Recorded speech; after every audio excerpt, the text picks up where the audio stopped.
Hi everyone, let's review a bottle from a historic brand that dates back to 1856. We're going to review Chicken Cock, Kentucky Straight Bourbon Whiskey, small batch, 100 proof. Now this is my first time ever purchasing and ever trying anything from this brand. All I've seen on the shelves in New Jersey, or anywhere for that matter, has been the Chicken Cock 90 proof.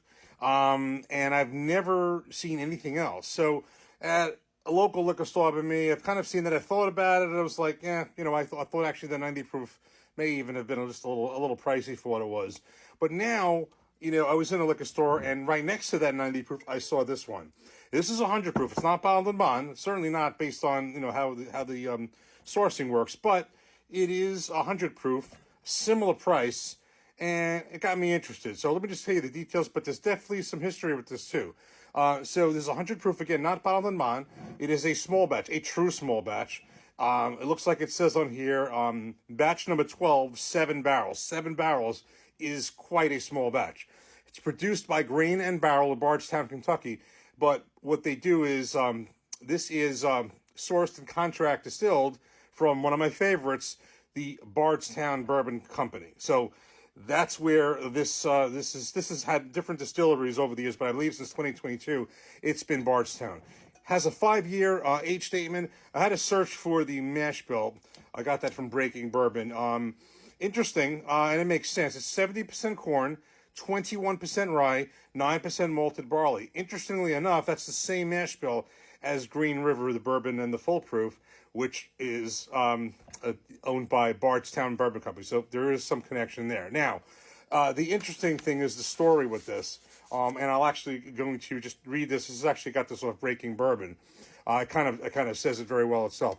Originally established in 1856 in Paris, Kentucky, Chicken Cock quickly became one of the larger bourbon brands of the 19th century. Forced to move production to Canada when Prohibition started, Chicken Cock was smuggled across the border in tin cans, where it rose to fame as a popular serve at some of the era's most famous speakeasies, including the legendary Cotton Club in Harlem. At the Cotton Club, when patrons ordered a chicken cock, waiters would present the tin can tableside and ceremoniously open it to reveal the bottle of chicken cock whiskey inside. Duke Ellington writes about chicken cock in his memoirs, referring to the brand that was served in a tin can. That's an interesting thing. I can go on, but basically that kind of sums it up. So basically, like happened to a lot of brands. Many didn't survive Prohibition. So this brand in itself is as old Forester, whereas Old Forester survived Prohibition because it was one of the few that was able to continue to produce it as a medicinal whiskey. That's how these brands, such as Old Forester, continued. They were not the same. So they, again, produced it in Canada, and then kind of people smuggled it across the border, like as it's described. But then after Prohibition, it kind of just disappeared after that, until I believe it was resurrected. I think in around the year 2011. So while maybe the exact liquid in the bottle that's here is not the same that was in the name Chicken Cock before, certainly the brand was resurrected, and it's been sourced a few times. But now currently, present day, it is sourced and is distilled by Bardstown Bourbon Company. And also a different fact, which seems to be important, I read somewhere that the barrels are from West Virginia Barrel Company, which apparently makes some very, very impressive barrels, and certainly that is impressive and important in the making of the whiskey. We certainly found that out when we looked at White Dog, how much different the barrel can impart in just a few years. And this one is 5 years, but just looking at the color, it certainly has made a difference. So this one is one that has really interested me. I figured when I saw this new one, I figured I'd get it. So it's also a very, very nice looking bottle, I think. Classic looking. Let's get this open and see what's inside. Okay, so we have this poured up. That was a really good cork pop. I feel there's something kind of historic about this. This bottle gives me kind of that old classic feel, just as I was talking about from things in New Orleans. I really, really like the look of this. Kind of look at that ribbed look. There's definitely something classic about this, and obviously historic as well. So let's look at the color. That is just your nice copper color. Pretty nice for 5 years old. So let's give this a nose. That is a rich, rich nose. Rich nose at 100 proof. It really is, I'm getting, your typical vanilla caramel. Getting a little bit of honey and oak. Maybe a hint of cinnamon. Cheers.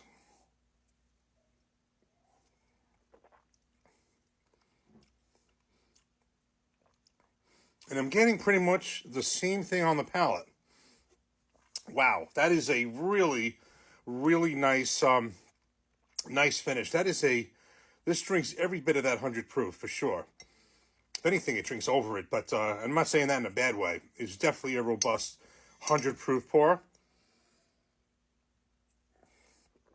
Now, not having the 90 proof, I'm not sure what the difference is between the 90 and the 100, other than the fact, in terms of the robustness of the pour. But what I will tell you is there's certainly less barrels. And I kind of think of it this way, when you're looking at a small batch, if you're using something as little as 7 barrels, these barrels really got to be good barrels because, I think the more barrels you have, the bigger a blend, kind of the more you can kind of meld everything together, and any barrels that are maybe off or not kind of get mixed in with the whole blend, and no particular one barrel is going to, shine out too much, either positively or negatively. 7 barrels, I mean, you're almost treating this, I think, almost like, when you're picking out a single barrel, you're picking out some of the best of your barrels, because, they're going to show if there's any flaws in any of them. So 7 barrels, batch 12, 7 barrels, if I'm reading this right on here. That's impressive.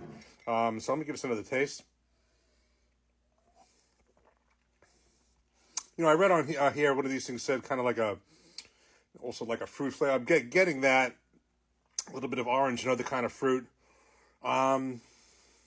It's a very rich, I find this a very, very rich pour, certainly for 100 proof. So, you got your typical vanilla caramels, oak, but I'm also getting, I am getting honey, cinnamon, and also fruit too. So I would say, I thought, the only thing I thought was, certainly maybe for the other one, I wasn't sure if this was maybe a little, high in the price. I think you're looking at about 60 for this, but this is, I'm very impressed with, as far as how this tastes. And I'm thinking with the mash bill of 21% rye, I am certainly getting the rye spice on this for sure. And it's funny that this is the same mash bill as the Green River. Coincidence or not, that again is, Green River is owned by Bardstown Bourbon Company. This is distilled at Bardstown, so very interesting. And, there may not be an accident. So anyway, I'm going to get more into it, but first blush, this brand, I'm glad I waited for this, because I think that extra 10 points, I can't say I have not tasted the 90 proof, but judging my palate, I think the fact that I have another 10 proof points here and a lot less barrels, I would have to guess this would be a better pour, even though I haven't tried the other one. I'm glad I waited for this one. That's basically what I'm trying to say. And a historic brand too. Great story. So definitely so far, really impressed with this. We'll get more into this as we go on, but definitely so far, I definitely like it. Cheers.